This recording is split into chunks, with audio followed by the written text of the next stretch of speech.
Lying, you know, I'm here. Yeah. He gets onto people, yeah. All right.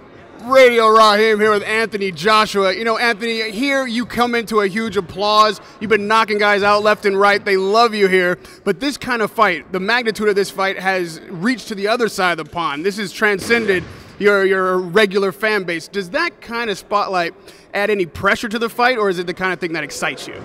It does have pressure because, you know, it's like I'm being fast-tracked to a certain extent. People want to see myself and people that are prospects stepping up another level now. And me and my opponent may not be at that world title level or ranked in the top 100 or wherever we're ranked. I'm not really interested in that. But, you know, they want to see, are we world title worthy? So we're coming together, two hungry fighters. They want to see us go toe-to-toe, hence why it's being broadcasted around the world, because you've got two undefeated hungry guys that are potentially world title challengers, and I think that's what's creating such an interest, and that does cause pressure. Well, you know, William Hill is the kind of company that sponsors fighters on the come up, guys across the globe being able to get opportunities. This being your opportunity, you've got loud enough for guys across the pond to be talking your name. I spoke to Deontay Wilder just a couple of days ago, and he had some harsh criticisms. He says that you don't deserve to be #2, and that maybe you're not ready for the elite level. What kind of response does that evoke from you?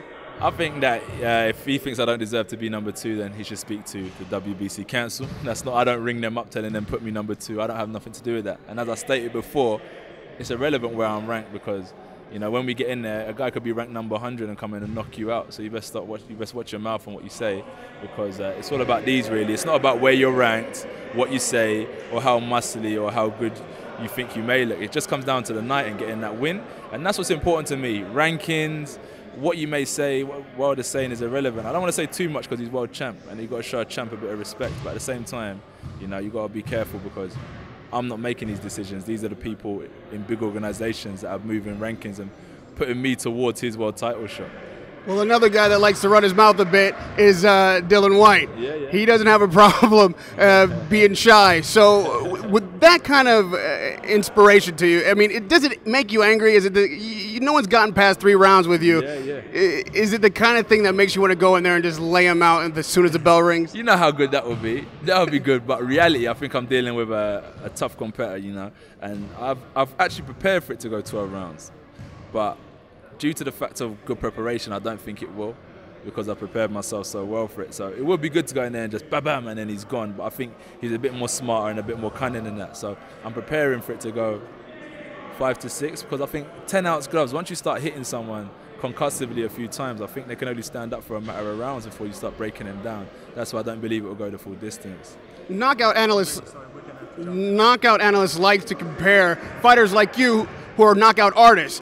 3 rounds and you're done. A guy like Dillian Whyte has gone 12 rounds. Do you feel like that's an advantage for you being able to stop fights short, or going the distance is a new challenge for you and maybe make it tougher on you to win this fight? I think it would be good to go a bit longer, due to the fact that I can kind of show some of the things I've been working on. It's hard to express myself within 9 minutes of a fight. So it'd be good to go the distance, but at the same time, I've been training well. I'm understanding the balance of my feet, rotating through punches, and timing. That's why we get the sparring right. So I'm calculating when I'm throwing punches how to connect them properly, and that's why I'm going to get the knockout come Saturday. And lastly, Anthony Joshua, the fight fans around the globe will be seeing you for the first time Saturday night. Talk to them. What are they going to learn about Anthony Joshua in just a few days?